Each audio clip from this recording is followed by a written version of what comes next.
¿Quién me trae agüita, por favor? Porque se me hace caro la garganta. Bien, hermanos, muy buenas, buenos días todavía. Hoy día vamos a hablar de dinero. Vamos a hablar de las finanzas, según Dios. Porque, gracias, hermano, hay un contraste con cómo el mundo trata las finanzas. Bueno, quiero hacer una introducción dándoles una mala noticia. Uno de los motivos de ataques furibundos a la Iglesia de Cristo, y cuando digo Iglesia de Cristo, digo Iglesia evangélica, porque la Iglesia católica no es de Cristo, para que nos entendamos. Entonces, no, yo soy un cristiano católico, un cristiano evangélico, no, es incorrecto eso, porque la Iglesia católica no es de Cristo. La Iglesia católica es del Papa, es de la Virgen María, incluye a Cristo, pero no es de Cristo. Entonces, cuando yo diga Iglesia de Cristo, ustedes entienden perfectamente. Bueno, la Iglesia de Cristo ha sido y es cuestionada, criticada, tergiversada, deslegitimada por la cuestión del dinero, en particular la riqueza de algunos pastores, que de pastor de ovejas han pasado a ser empresarios explotadores de cabras, a los cuales, bueno, a los curas católicos se les estigmatiza de pedófilos, pero a los evangélicos se les estigmatiza de estafadores que engañan a la gente para sacarle el dinero. Una vez una señora me interpeló cuando supo que yo era pastor, me gritó así a una distancia como de aquí a la puerta: ¡ladrón! ¡Ladrón! Y yo dije: no la conozco la señora, no he entrado en su casa, no le he robado la cartera. Y el que me acompañaba, que fue quien quilicura. Porque usted es pastor, yo conozco a esa señora. Ni me conocía, pero basta que supo que era pastor, ladrón. Pero hay mucha gente que lo piensa así, ¿o no? Muchísima. ¿Por qué? Por algunos. Por algunos. Y esto viene de periodistas y políticos, periodistas sobre todo, que pontifican moralidad y critican a estos pastores, y ellos vienen de las coimas. No hay periodista que no sea coimeado. Esos rostros que usted ve que dando las noticias tan serias, toda esa gente es coimeada. Coima significa plata para que digáis esto y lo digáis de esta manera. Eso es muy común en el periodismo. Entonces ellos son los que vienen a moralizar la iglesia. Porque como está escrito, el nombre de Dios es blasfemado entre los gentiles por causa de vosotros. Eso está en Romanos 2:24. Es decir, por los que en el nombre de Dios estafan, roban desde los púlpitos. Desde luego, no todas las iglesias son pastoreadas por falsos y estafadores, pero estos son los que reciben mayor publicidad. ¿Ha visto las noticias? Iglesia evangélica entregó, no sé, 1000 vasos de leche a una escuela que se vino abajo y construyó la escuela. Aunque lo hubiera hecho en la iglesia evangélica, va a salir así. Pero un pastor que recibe 30 millones al mes, dura una semana en las noticias, ¿no? ¿O no? Eso es, pues. Esos son los medios que nos desprestigian. En el empeño de ¿qué? De legitimar el Evangelio, a Cristo y a su palabra. Pero la iglesia fiel a Cristo, debe confiar en Dios, que el buen testimonio de su iglesia, Él lo usará como a Él le parece y delante de quien quiere, según su voluntad para su gloria. Y un aspecto de buen testimonio de la iglesia local de Cristo es dar con generosidad, con amor y administrar el dinero y bienes con sabiduría, que refleje la santidad de Cristo en la iglesia y el amor por Cristo para su gloria ante los incrédulos. ¿Es así o no? Debería ser así, ¿o no? No hay nadie de acuerdo aquí. ¿No? ¿Amén? Amén. No, están durmiendo. Bueno, el título es Generosidad y Amor en la Ofrenda. Oremos. Padre bueno, eterno, misericordioso Señor, le damos las gracias, Señor, por poder reunirnos, Señor, y poder escuchar su palabra. Bendiga nuestros corazones, Señor, de modo que podamos recibir esta palabra, Señor, y aplicarla a nuestras vidas para la honra y la gloria de su santo nombre. Amén. Por Cristo Jesús. Amén. Versículo 6. Comenzamos inmediatamente. Pero esto digo, el que siembra escasamente también segará escasamente, y el que siembra generosamente, generosamente también segará. Es la ley de cosechar, sembrar y cosechar. Cuánto siembras, eso es lo que cosechas. Pero este es un versículo muy usado por los demonios de la prosperidad. Para que la gente le dé dinero en abundancia con la promesa de que Dios les devolverá triplicado. Y mucha gente se entusiasma. Esa es una buena iglesia. Mira, si yo voy a dar 10.000, ¿y qué dijo el enviado de Dios? Le dijo que van a dar 100.000. Y si doy 100.000, 1.000.000, oh Dios mío, qué generoso es Dios. Voy a esa iglesia entonces, pues. Ahí están llenos. Y con la promesa que ellos y su Dios con minúscula, no pueden cumplir. No, porque hay el único que se enriquece a destajo del pastor y los amigos del pastor. Hay gente que ha sido arruinada, gente que ha regalado su pensión, ha regalado sus ahorros, ha regalado casa, ha regalado terreno y se han arruinado. Y el pastor, ahí, comprándose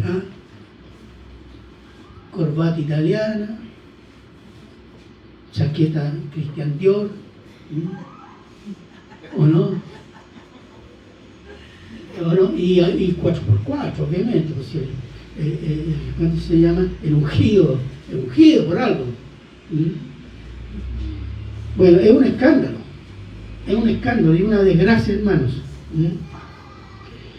Este principio de la siembra y la cosecha, indudablemente se refiere al dinero, pero también al tiempo y al servicio y a la alabanza al Señor. Ahora, hay cosecha, ¿por qué?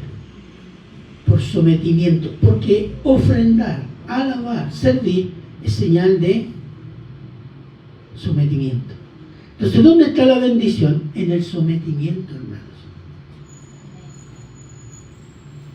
No es un intercambio, o sea, yo te doy, Señor, para que tú me bendigas. No, eso es satánico. Yo sirvo al Señor porque amo al Señor, y el Señor me va a bendecir como quiere y cuando quiere. ¿Y cuánto quiere? Amén. Esa es la diferencia. Y en eso está el sembrar y el cosechar. Pero respecto al dinero, si somos mezquinos para con Dios y su obra, seremos también mezquinos ¿en qué? En el servicio al Señor, en la obediencia al Señor, en la alabanza al Señor. Porque servimos, obedecemos y alabamos al Señor según lo que reciba, no por amor. Entonces, y con esa digamos, actitud, no glorifica al Señor como debería ser. Pero el Señor, como es misericordioso con sus hijos, bendecirá, pero poco, pero a la vez hará disciplina. No nos olvidemos de eso, que el amor del Señor incluye la disciplina. Entonces, por ejemplo, veamos Gálatas 6, capítulo 6, versículos 7 y 8.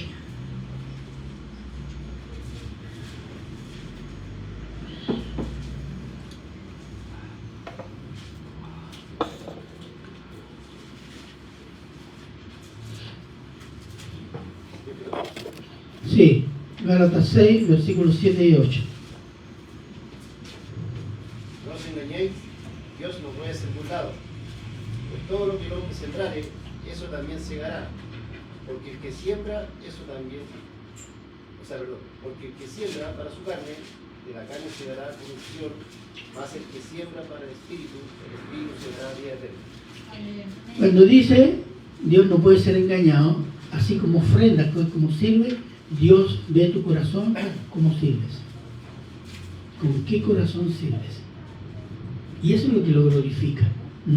Y hay un ejemplo en la Biblia. ¿Se acuerdan de Ananías y Zafira? ¿Cierto? Vendieron una propiedad y dijimos, se la dimos toda la propiedad. Y se habían guardado una parte. Habían cometido dos pecados. Habían mentido y codicia. Y haciéndose lo bueno delante de la congregación, pero no delante de Dios. Y Dios hizo, ¿qué hizo? Disciplina. Murieron. Si eso se aplicara hoy día en la iglesia,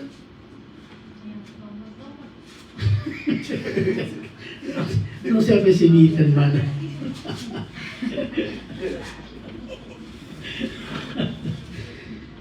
Digamos que serían problemas serios, problemas muy serios.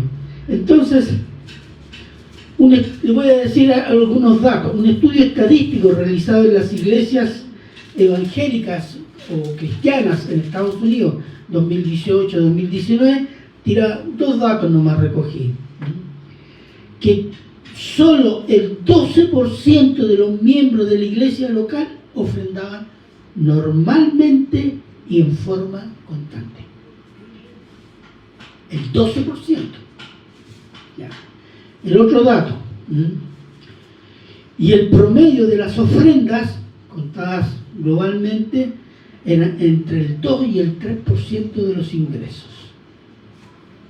Es decir, entre los que dan constantemente, los que dan de vez en cuando, los que dan poco y los que no dan, ese es el resultado. Es decir, tenemos un 88% en promedio, o que da poco o no da nada, o da de vez en cuando. Pero esto repercute en la vida espiritual de la iglesia. Repercute.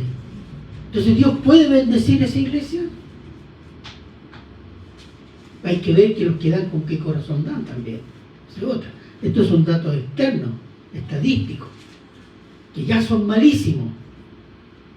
Si Dios nos dijera los datos estadísticos del corazón, mejor dejémoslo hasta ahí nomás. ¿Entiendes? Así, y pensando de que en Estados Unidos una iglesia pequeña son de 100 a 400 personas. Eso es una iglesia pequeña en Estados Unidos. Ese es el promedio. Entonces, la situación es grave. Y a veces muchos miembros dicen, ¿por qué no nos bendice el Señor? ¿Qué pasa en esta iglesia? Habría que revisar el corazón de cada uno.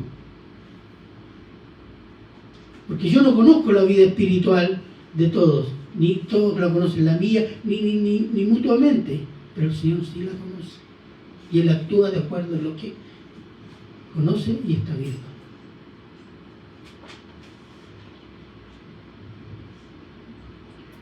Entonces, la escasez de ofrenda, otros datos, en una iglesia revela varias ausencias.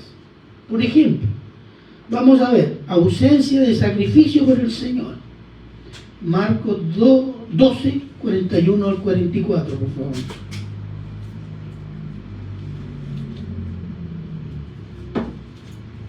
Marcos 12, del 41 al 44.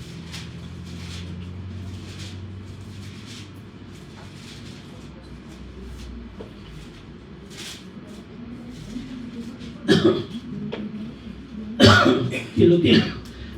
Ya, hermana. O ya, hermano. ¿Quién lo tiene? Amén. Ya, adelante. Estando Jesús sentado delante del arca de la ofrenda, miraba como el pueblo echaba dinero en el arca, y muchos ricos echaban mucho. Y vino una viuda pobre y echó 2 blancas, o sea, un cuadrante. Entonces, llamando a sus discípulos, les dijo: de cierto os digo que esta viuda pobre echó más que todos los que han echado en el arca, pues todos han echado de lo que les sobra, pero esta de su pobreza echó todo lo que tenía, todo su sustento. Aquí hay un principio, no es el que usted dé todo y no pague arriendo, no coma, no sé, no se trata de eso. ¿Cuál es el principio que se puede extraer? Que yo, para dar al Señor, debería hacer sacrificio de aquellas cosas que, aunque siendo útiles, no las necesito y tampoco las quiero, porque quiero ofrendar con sacrificio al Señor. Si usted a fin de mes que recibe el sueldo, ¿qué es lo que pone delante? Arriendo, carabela, esto, etc. ¿O no? Etcétera, etcétera. Pero si usted recibe el sueldo y dice ofrenda y después lo demás, es muy raro que lo hagamos así, ¿no? Es muy raro. Pero de eso se trata. No, este mes no me alcanza como va, no sé, pues ir al cine o comprarme esto, no lo compro porque voy a mantener la ofrenda. Sacrificio.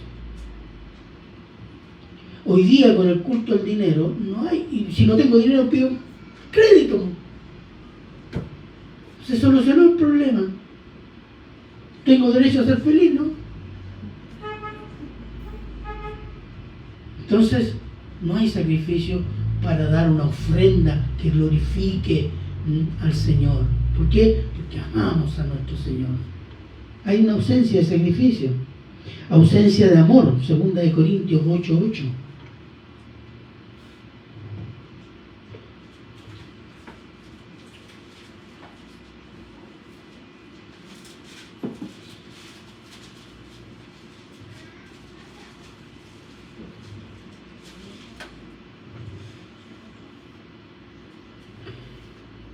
Segunda de Corintios 8:8, ¿quién lo tiene?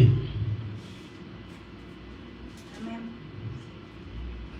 No hablo como quien manda, sino para poner a prueba, por medio de la diligencia de otros, también la sinceridad del amor vuestro. Amén. Fíjese lo que está diciendo el apóstol Pablo. Los hermanos que recogen la ofrenda lo harán con diligencia, que significa cuidado y prontitud. Van a ser prolijos, van a anotar cuánto recibieron, etcétera, etcétera. Eso se llama diligencia.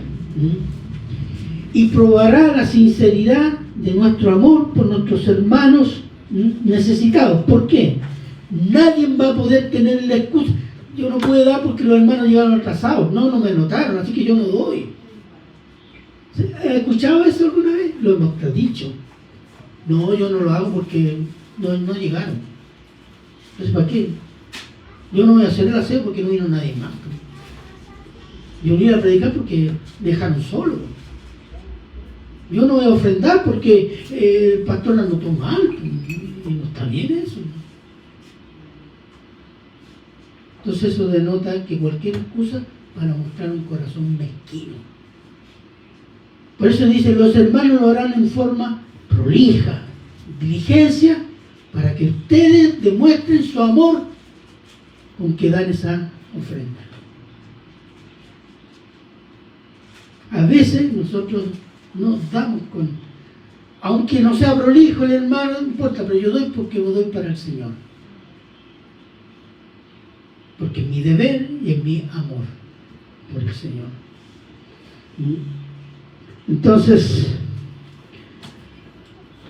ausencia de gozo, 2 Corintios 8:2.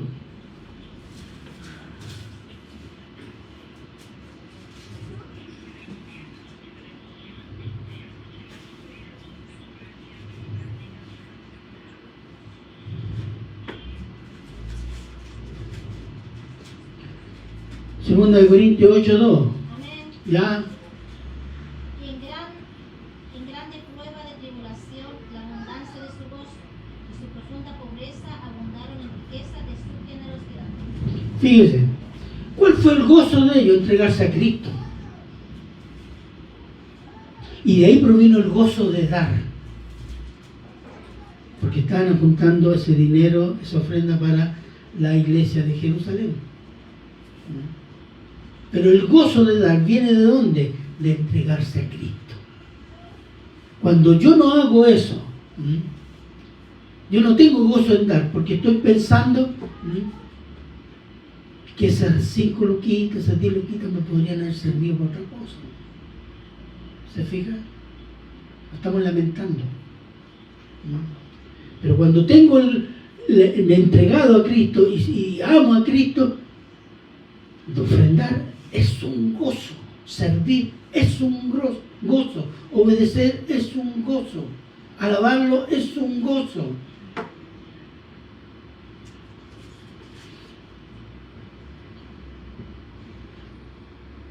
Ausencia de obediencia, 2 Corintios 9:13.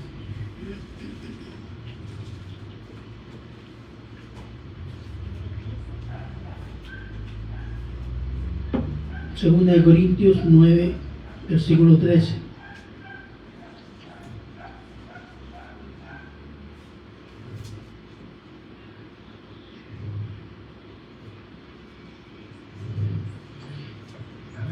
¿Ya? Pues por la experiencia de esta administración glorifican a Dios por la obediencia que profesáis al Evangelio de Cristo y por la liberalidad de vuestra contribución para ellos y para todos. Liberalidad significa generosidad. Ellos estaban demostrando que con esta ofrenda generosa eran obedientes al Evangelio, obedientes a Cristo. Entonces, si alguien se queja, pero es una cosa muy de dentro de cada uno. Nadie llega a decir, pastor, quiero que ore por mí porque en mi corazón hay envidia y me gusta el dinero. No he dado ninguna consejería de ese tipo. ¿Ah? Pero muchas veces las actitudes reflejan eso. Y aquí hay una muestra de eso, hay obediencia y por eso hay generosidad. Otro, ausencia de gratitud. Segunda de Corintios 9:12.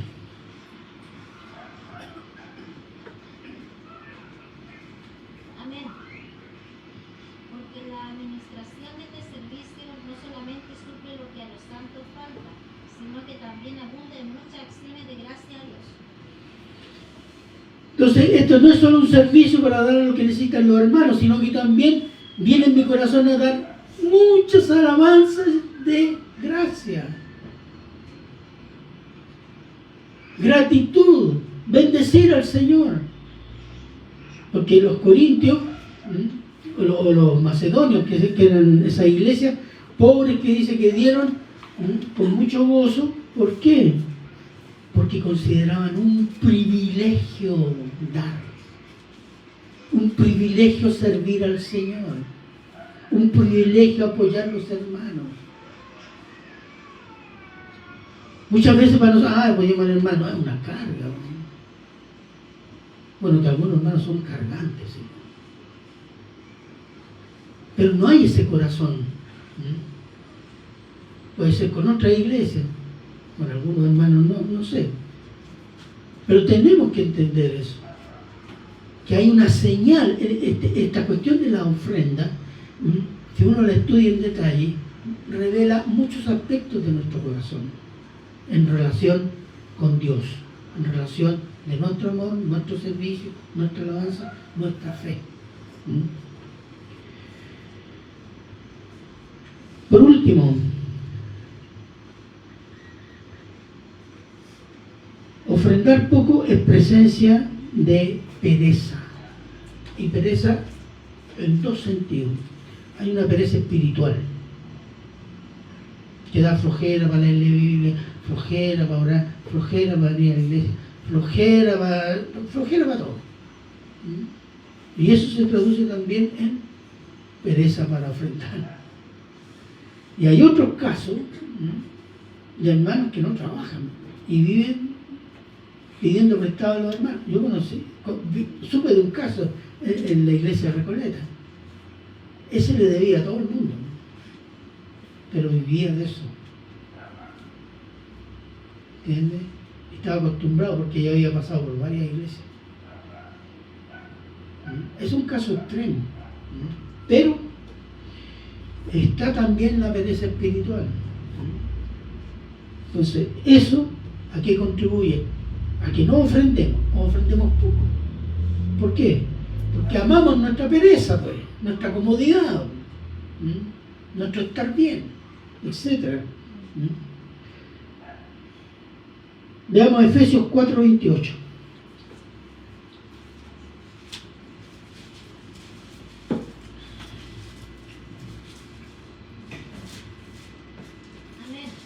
Ya. El que hurtaba no hurte más, sino trabaje, haciendo con sus manos lo que es bueno para que tenga que compartir con el que padece necesidad. Exactamente. El trabajo es para que nosotros nos subsistamos y poder ayudar al que necesita, entre los hermanos, a veces hay familiares que necesitan, etc. La urgencia, sobre todo en un periodo de crisis. Por último, el peor pecado de una iglesia es la ausencia de autosuficiencia del mundo. Y se lo voy a explicar de esta manera. La iglesia no puede vivir de las asignaciones del Estado. O los pastores, hay muchos pastores que viven de asignaciones del Estado, a través de varios mecanismos.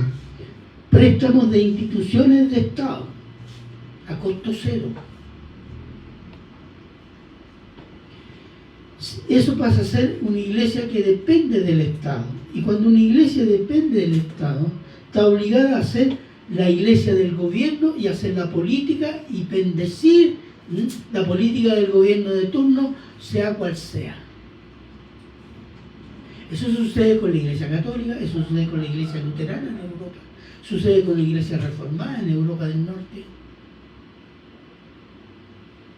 sucede con muchas iglesias acá en Santiago y en Chile que reciben subsidios de los fondos del gobierno, fondos reservados se llaman, a muchos pastores,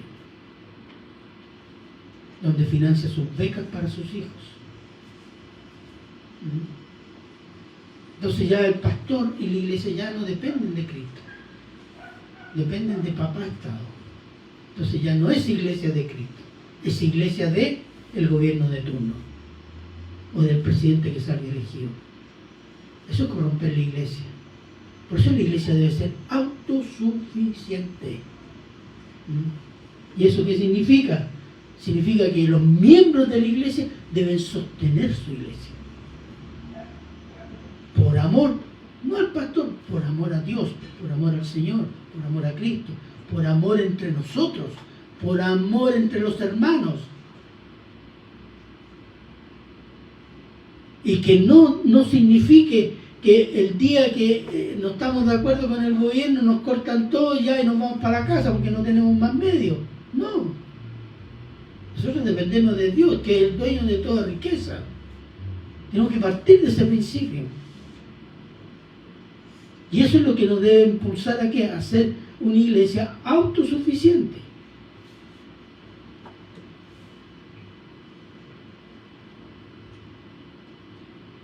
Primera de Timoteo 5:8. Este es un versículo que quiero aplicarlo a la iglesia.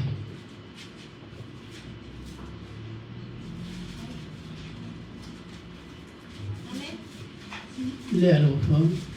Porque si alguno no provee para los suyos, y mayormente para los de su casa, ha negado la fe y es peor que un incrédulo. Aplíquelo a la iglesia. Si una iglesia no es capaz de autosostenerse, ha negado la fe y es peor que los incrédulos. Fíjese, si eso es para un jefe de familia, para un varón que tiene que mantener su familia, también debería hacerlo con la iglesia.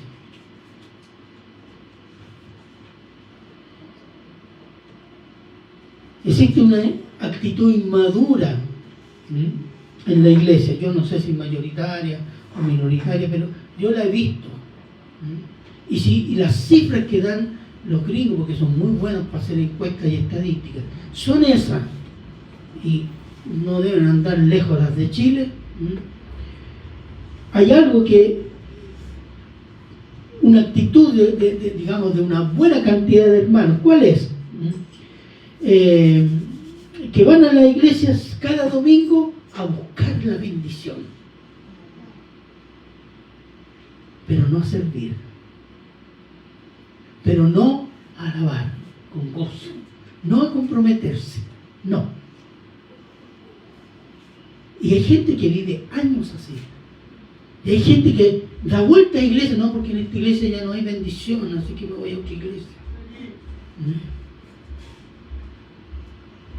Cuando le vienen a decir, hermano, está ofrendando, no, yo a esta iglesia no me gusta.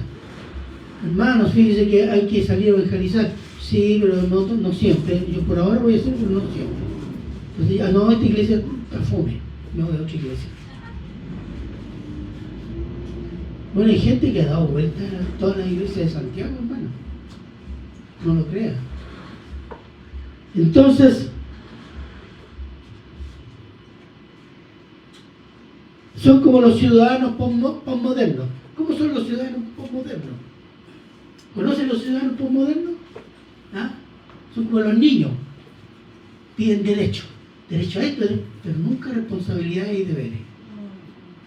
Esos son los cristianos maduros. Son igual que los ciudadanos posmodernos. Entonces, ejemplo de Israel. Dios dio el tabernáculo a Israel y después dio el templo con Salomón. Y las construyeron con la ofrenda generosa y voluntaria del pueblo de Israel. No hubo ayuda de los gentiles, ni de las potencias, las naciones potentes y ricas que había alrededor de Israel, no. El pueblo se sacrificó y dio voluntariamente de lo que tenía. Primero se construyó el tabernáculo en el desierto y después el templo, en el cual David había juntado material y riqueza para construir. Él sacrificó de su, podríamos decirlo en términos, de su capital. La puso antes de morir para la construcción del templo. Sacrificio. No fueron los pueblos gentiles que fueron a ayudar a Israel a construir el templo, ni tampoco Israel lo pidió, porque ese era su privilegio. Entonces, ¿y qué más les dio Dios? Leyes para el diezmo. Dice, no, que el diezmo viene de Abraham. Sí, el diezmo que dio Abraham fue voluntario. Con la ley, Israel tenía ley de diezmos. La ley decía diezmo para esto, diezmo para este otro, etcétera, etcétera, etcétera. Estaba todo regulado por ley. Entonces ya no son voluntarios, son impuestos. Por eso se llaman impuestos. Porque son obligatorios. ¿Cierto? Cuando usted paga impuestos, no se lo están pidiendo, se lo están sacando. Por ley. Por eso tienen ese nombre. Entonces, a diferencia de la iglesia, y eso es lo que quiero resaltar,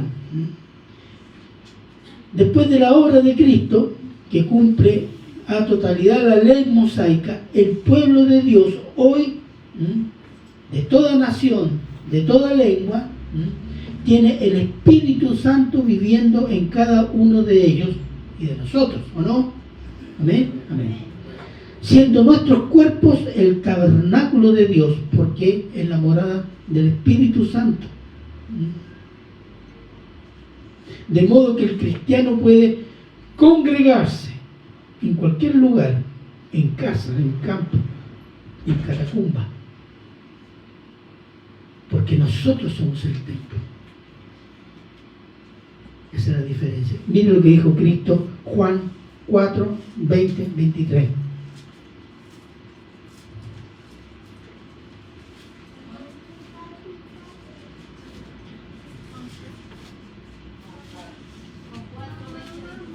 Juan 4, 20, 23. ¿Qué dice?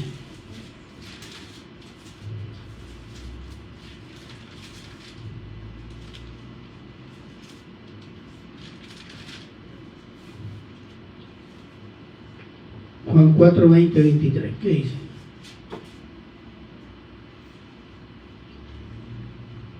Ya. Nuestros padres adoraron en este monte, y vosotros decís que Jerusalén es el lugar donde se debe adorar. Jesús le dijo: mujer, créeme que la hora viene cuando en este monte y en Jerusalén adoraréis al Padre. Vosotros adoráis lo que no sabéis. Nosotros adoramos lo que sabemos, porque la salvación viene de los judíos. Mas la hora viene, y ahora es cuando los verdaderos adoradores adorarán al Padre en espíritu y en verdad, porque también el Padre tales adoradores busca que le adoren. Amén. Este es un pasaje muy teológico incluso. Incluso él anuncia, le dice, no, ella era samaritana y los samaritanos tenían un templo donde adoraban, un monte. No adoraran en este monte ni en Jerusalén, sino en espíritu y en verdad. ¿Qué significa? Que la adoración que viene por medio de Cristo, de la fe en Cristo, es por el espíritu humano. Porque el espíritu humano es salvo por Cristo. Y en verdad, por la guía de la palabra de Dios. Entonces, nos reunimos aquí, podemos reunirnos en la plaza, podemos reunirnos en otro lugar. ¿Por qué? Porque el Espíritu Santo por Cristo mora en nosotros. Esa es la diferencia. Y eso diferencia de las leyes. Por ejemplo, en la iglesia no hay ninguna ley que diga deben diezmar los hermanos, nada. ¿La ven en el Nuevo Testamento? No. Ah, es que Jesús pagó el tiempo. Sí, Jesús vino bajo la ley. Y Él respetó y cumplió toda la ley. De pe a pa, como se dice. Entonces, es diferente. ¿Por qué es diferente? Porque si yo tengo el Espíritu Santo, tenemos el Espíritu Santo, por la fe en Cristo, ¿qué tenemos? Un gran amor. ¿O no? Reconocemos un gran amor de Dios. Entonces mi ofrenda es voluntaria, señal de amor, señal de obediencia, señal que soy cristiano, señal que amo a mi Señor. Entonces,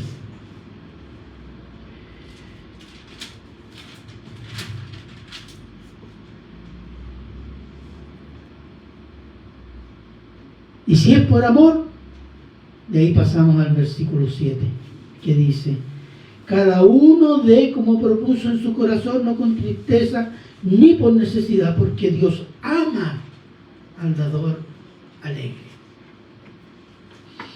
Cada uno dé como propuso en su corazón significa meditó, la pensó, la razonó y después decidió. No significa según el impulso que le da el Espíritu. No está diciendo eso.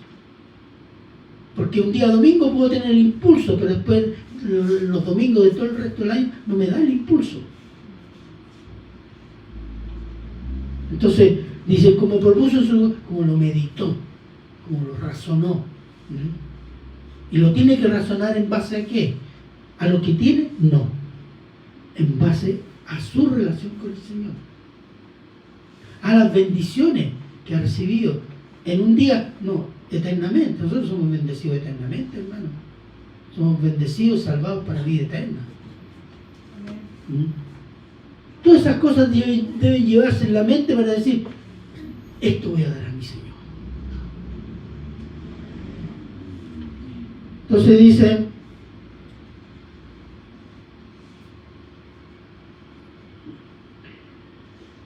no con tristeza.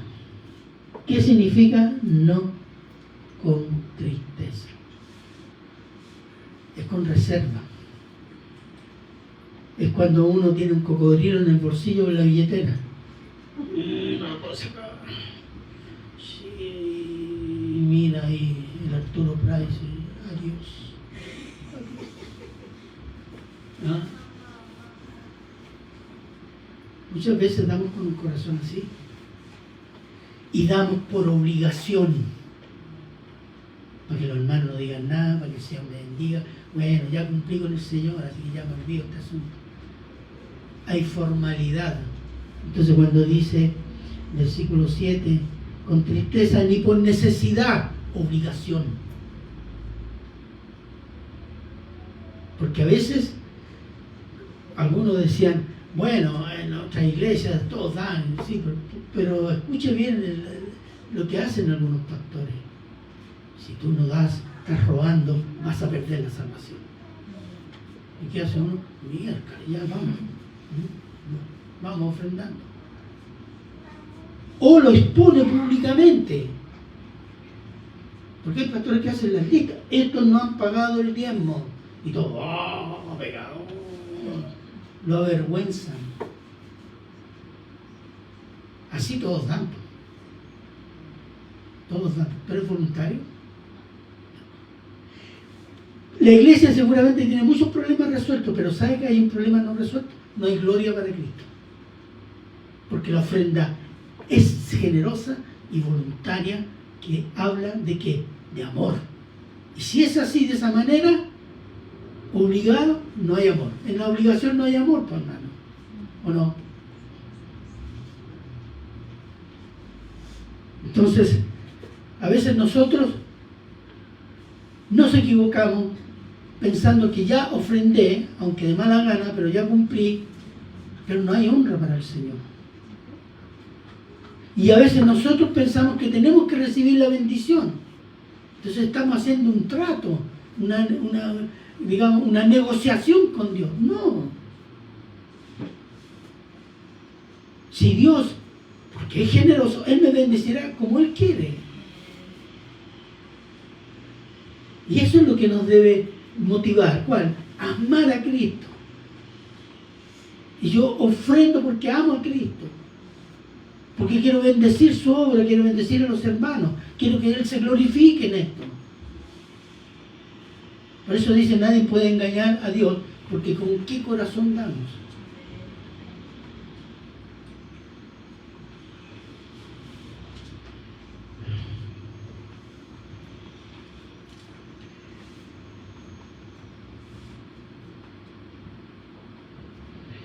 Bueno, hay otras actitudes que las anoté acá, esa la he visto. También me acordé. Bueno, dicen, el Señor conoce mis problemas. Y me importa que ustedes me critiquen o digan que estoy pecado, porque el Señor sabe. Bien, y yo soy sincero, ¿no? Con eso salva a todo. Es sincero, así que el Señor lo tiene hasta bendecido.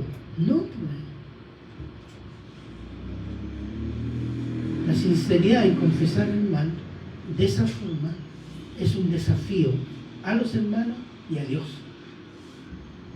Es un desafiarlo, porque no hay humillación, no hay contrición de corazón, decir, perdón, no puedo ofender, cometí este pecado, no. Ahí hay vanagloria del pecado. Y diciendo, el Señor sabe, así que yo estoy en contacto con Él, no con usted. Eso es desafiante, eso es de incredulidad, eso es satánico, hermano. Pero esa actitud existe.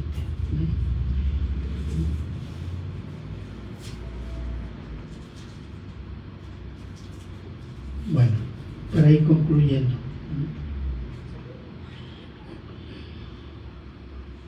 Una iglesia, un pastor, podrá lograr en modo abundante los objetivos económicos con presiones y chantajes espirituales, pero la ofrenda no será voluntaria y no será por amor y no glorificará al Señor. Veamos Isaías 1, 12, 13. ¿Qué dice el Señor de ese tipo de ofrenda? Miren lo que dice Isaías 1, 12 y 13.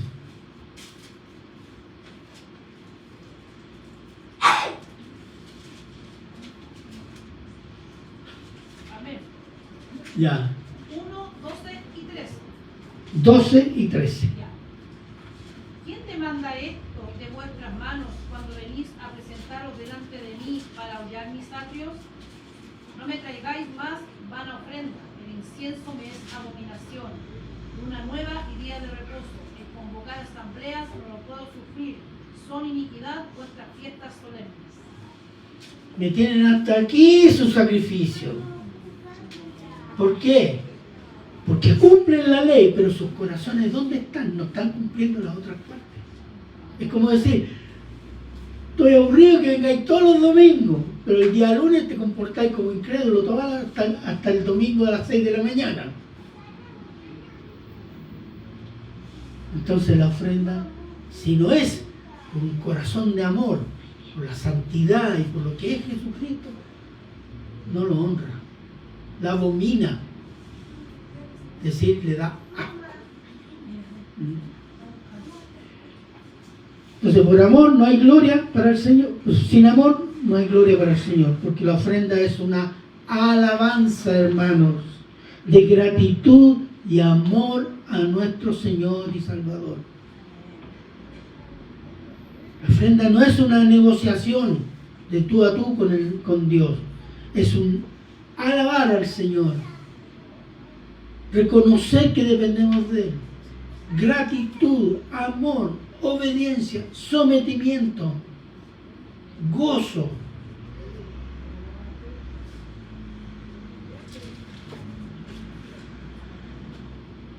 Hacer lo que a Él le agrada. ¿Por qué? Porque eso lo glorifica. Veamos el último versículo, Hebreos 13, 15, 16.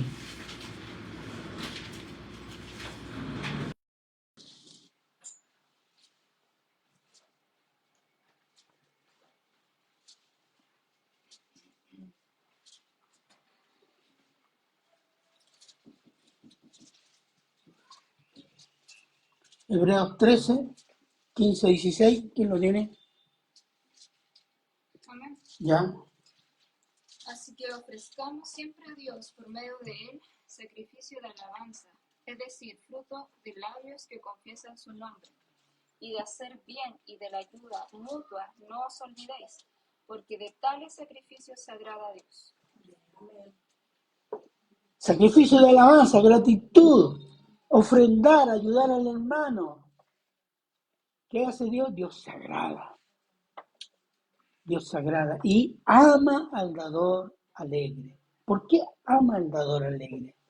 Porque cuando nosotros damos con ese corazón, ¿a quién nos parecemos? Exactamente. Y ese es el gozo. Se parece a mi hijo. ¡Es mi hijo! Mira cómo se parece. ¿Ah? Cuando dicen los papás o la mamá, mira cómo se parece a mí. ¡Qué linda que es! Bueno, discutible, pero a veces.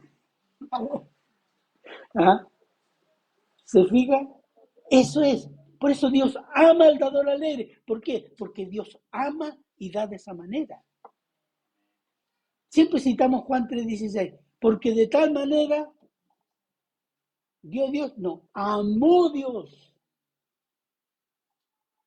Y dio, no vendió, dio a su Hijo unigénito para que todo aquel que, etcétera. Dios ama dar, ama bendecir su creación.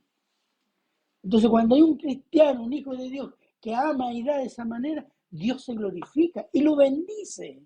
Es lo que yo llamo, lo llamé una vez el dador panal. ¿Cierto? Dios lo va a llenar de nuevo de bendiciones. ¿Para qué? para que bendiga a otros. Y esa es su gloria. Esa es la gloria de Dios. Esa es la gloria de Cristo. Nosotros decimos, que soy bendecido, mira, tengo este vehículo, esta casa, esto, el Señor me ha bendecido mucho. Todo para mí, todo para mí, todo para mí. No, el Señor bendice a sus hijos para que sean bendición para muchos. A veces nos dan muchas bendiciones espirituales precisamente para bendecir de esa manera a los que conocemos. A veces nos bendice espiritualmente para ayudar y bendecir a otros. Pero no es para mí, no es para decir, mira que soy bueno, el Señor me ama. El problema es si lo amo yo. El Señor me ama, mira cómo me amo yo. Ay, Dios mío. Entonces, al contrario, cuando mentimos, ¿a quién nos parecemos? Al padre de mentira. ¿Mm? Es el momento en que somos igual al diablo, parientes del diablo y parientes cercanos. ¿Mm? Pero cuando damos con amor y generosidad, el Señor dice, este es mi campeón, ¿no? Amén. Y lo llena de bendiciones. Versículo 8. Y último. Y dice, poderoso es Dios para hacer que abunde en vosotros toda gracia, a fin de que, teniendo siempre en todas las cosas todo lo suficiente, abundéis para toda buena obra. Mire, no importa cuál sea la condición de un cristiano o una iglesia, si da con generosidad, gozo y amor a Cristo, Dios es poderoso para bendecir material y espiritualmente esa congregación, en lo que Él considere que esa congregación necesita. Y a veces el Señor siempre nos bendice en más de lo que necesitamos, ¿no? Muchas veces lo ha hecho, ¿cierto? Ha sido con generosidad y gozo por amor a Cristo, Dios poderoso, para bendecir material espiritualmente en abundancia, tanto así que será suficiente para bendecir y ayudar a otros y hacer crecer la obra del Señor para su gloria. Fíjese que acá en el 8 dice, teniendo siempre en todas las cosas lo suficiente. ¿Cuál es la abundancia? Tener lo suficiente para la iglesia y para bendecir a otros. No dice para que la iglesia sea millonaria, para que tenga un púlpito de mármol, no, o para que tenga, no sé, vitrales, como las catedrales católicas, o para que tenga cualquier cosa de lujo. No, lo suficiente para que ellos tengan lo necesario y bendigan a otros. Suficiencia. Esa es la abundancia del Señor. No es la suficiencia o la abundancia como nosotros carnalmente la imaginamos. Y la pensamos siempre en términos seculares.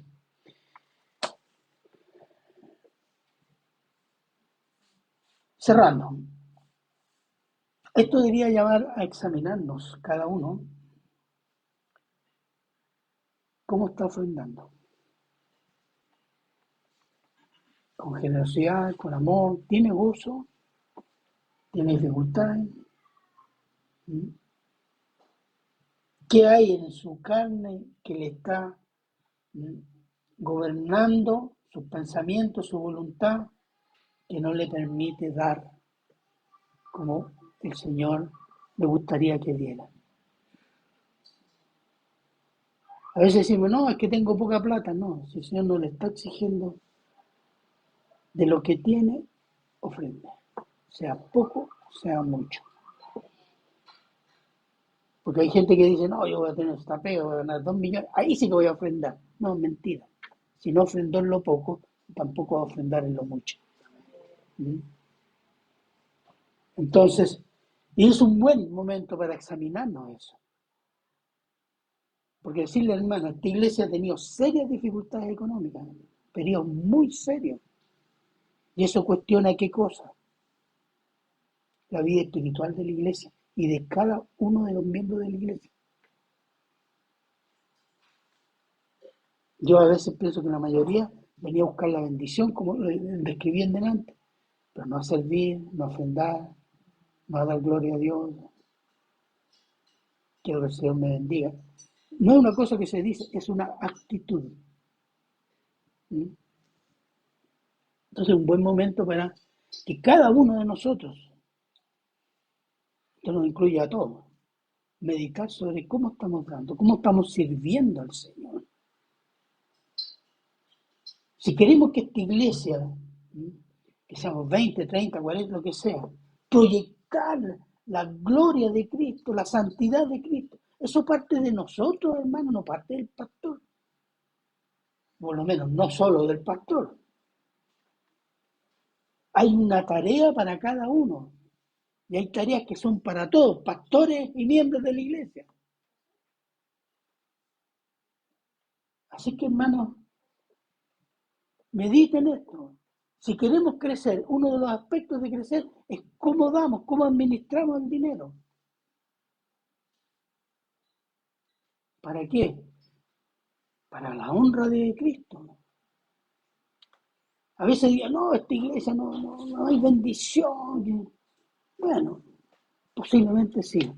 Pero pensemos, ¿qué estamos haciendo cada uno? ¿Cómo es su vida espiritual, personal? No digo aquí en la iglesia el día domingo. Porque el Señor toma en cuenta eso. Y a eso me refiero con vida espiritual. Toda la vida espiritual, todos los días de su vida, de la semana.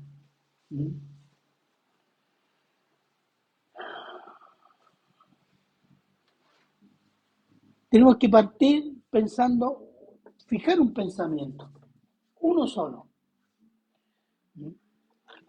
El Señor nos salvó por misericordia, sin tener la obligación de salvar a ninguno de nosotros los que estamos aquí.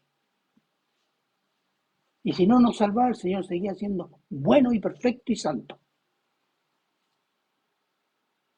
Y es eso lo que nos tiene que marcar, es decir, aquí yo estoy por misericordia, por la buena voluntad del Señor. Y yo le agradezco porque lo estoy conociendo. Tengo esperanza. No vivo como el mundo angustiado. Y quiero agradecer, lo sirvo porque lo amo, lo sirvo porque soy salvo, no para ganar la salvación ni ganar su amor. Lo sirvo porque lo amo.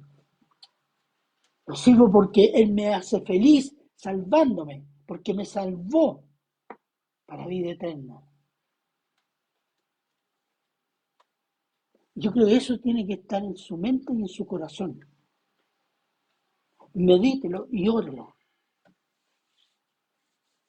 Porque eso, si usted saca todas las consecuencias de eso, usted va a crecer. Y el Señor se va a glorificar. Amén. Amén. Oremos. Padre bueno, eterno, misericordioso Señor, damos las gracias, Señor, porque en este tema de las ofrendas, en que usted es tan claro en el Antiguo y el Nuevo Testamento, Señor, yo ruego que lo que aquí se ha explicado, Señor, el Espíritu Santo, lo haga prosperar en los corazones de cada uno de nosotros, los que estamos presentes y los que oigan el sermón. Padre eterno, Padre misericordioso, damos gracias por su palabra, por su misericordia, y se lo agradecemos en Cristo Jesús. Amén. Hermanos.